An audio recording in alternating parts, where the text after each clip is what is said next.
Hello everyone, welcome to my channel Medico Prime Education. आज हम लोग एक ट्रिक का बात करेंगे जो कि बॉन्ड एंगल कैलकुलेट कर सकें। ऑर्डर कैलकुलेट किया जाता है बॉन्ड एंगल का, उसका 5 स्टेप है जिससे बॉन्ड एंगल कैलकुलेट किया जा सकता है। ठीक है, सबसे पहला स्टेप है हाइब्रिडाइजेशन ऑफ सेंट्रल एटम। तो अगर सबसे पहले तो हाइब्रिडाइजेशन फाइंड करना ही है। जैसे कि इसका हाइब्रिडाइजेशन है sp, ठीक है, और इसका हाइब्रिडाइजेशन होता है sp2। हाइब्रिडाइजेशन सबको फाइंड करने आता होगा। इसका हाइब्रिडाइजेशन है sp3, ठीक है। तो sp का ज़्यादा होता है sp2 का, फिर sp3 का, ठीक है। चलो, अब फिर अगर हाइब्रिडाइजेशन अगर सेम हुआ, अगर हाइब्रिडाइजेशन सेम है तो लोन पेयर का नंबर देखेंगे। लोन पेयर का नंबर देखेंगे मतलब बॉन्ड एंगल जो होता है inversely of number of lone pairs. Bond angle lone pair के इन्वर्स होता है, ठीक है। नंबर ऑफ लोन पेयर कम होगा, बॉन्ड एंगल उतना ज़्यादा होगा। देखो जैसे कि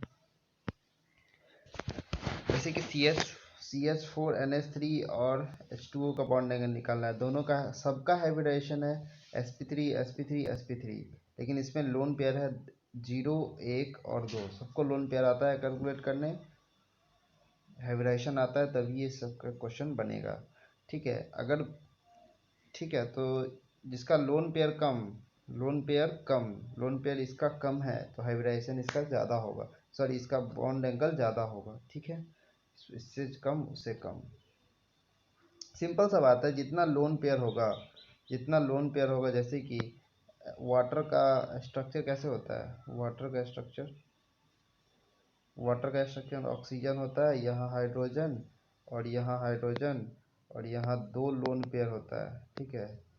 यहाँ दो लोन पेयर होता है, ठीक है। तो ये दोनों लोन पेयर आपस में क्या करेगा, रिपल्सन लगाएगा, जिसके कारण ये बॉन्ड एंगल क्या हो जाएगा, इधर खिसक जाएगा, ये भी इधर आ जाएगा, तो ये बॉन्ड एंगल क्या हो रहा है, कम हो जाएगा ना। इस कारण लोन पेयर ज़्यादा होने से बॉन्ड एंगल कम हो जाता है। थर्ड चीज़ है इलेक्ट्रोनेगेटिव। अगर हाइब्रिडाइजेशन भी सेम हो गया, hybridization same, lone pair same, तो इलेक्ट्रोनेगेटिविटी ऑफ सेंट्रल एटम, जो सेंट्रल एटम ये है, ये है, ये है और ये है, जो नंबर में कम होता है वो सेंट्रल एटम होता है। तो सेंट्रल एटम का इलेक्ट्रोनेगेटिविटी हम लोग देखते हैं। तो सेंट्रल एटम का इलेक्ट्रोनेगेटिविटी देखेंगे तो सबसे मतलब bond angle directly proportional to En of central atom का होता है। तो नाइट्रोजन, न्यूजीलैंड, पाकिस्तान, ऑस्ट्रेलिया, सब इसमें क्या होता है, वो down the group electronegativity decrease होता है ना। तो ये इलेक्ट्रोनेगेटिविटी डिक्रीज होगा, down the group electronegativity decrease होगा, तो बॉन्ड एंगल भी डिक्रीज होगा, ठीक है।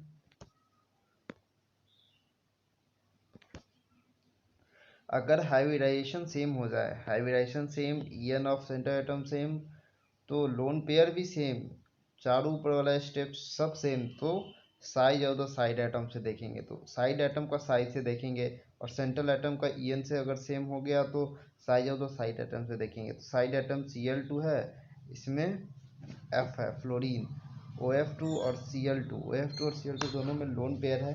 इसका साइड एटम का साइज किसका ज़्यादा, फ्लोरीन क्लोरीन, साइज किसका ज़्यादा है, क्लोरीन का, इसीलिए बॉन्ड एंगल किसका ज़्यादा होगा, Cl2 का बॉन्ड एंगल ज़्यादा होगा, ठीक है।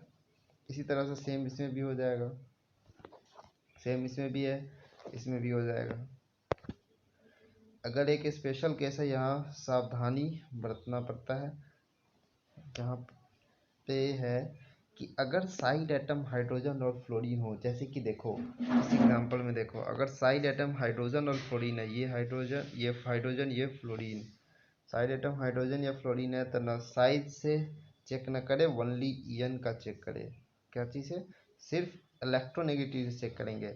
वहाँ पे क्या होता था, bond angle directly proportional to En of centre atom तो होता ही था, लेकिन उसके बाद वाला स्टेप क्या था, bond angle directly proportional to size of the side atom. अब यहाँ पे वो नहीं देखना, अगर हाइड्रोजन और फ्लोरीन आ जाए वहाँ पे ये नहीं देखना है, यहाँ पे ये देखना है कि bond angle inverse of the ये En ऑफ साइड एटम के En से चेक करेंगे, ना कि साइज से।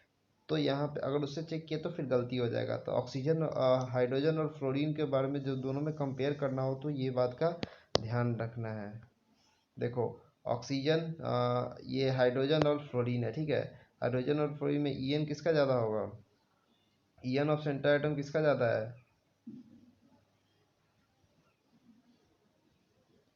तो इसमें ऑक्सीजन H2O का बॉन्ड एंगल क्या होगा? ज़्यादा होगा OF2 का, ठीक है। साइड एटम का, देखो सेंट्रल एटम ऑक्सीजन है ना दोनों में, तो सेम ही हो गया ना। अब तो इससे कंपेयर नहीं होगा, अब इससे कंपेयर होगा। ईएन ऑफ साइड एटम का ईएन इसका ज़्यादा होता है फ्लोरीन का, हाइड्रोजन का ईएन कम होता है, इसीलिए ईएन कम तो बॉन्ड एंगल ज़्यादा है, तो इसीलिए इसका बॉन्ड एंगल ज़्यादा होगा, ठीक है। सेम वैसे ये सब प्रीवियस ईयर क्वेश्चन है, ये दोनों PYQ है, ठीक है, और ये भी PYQ है,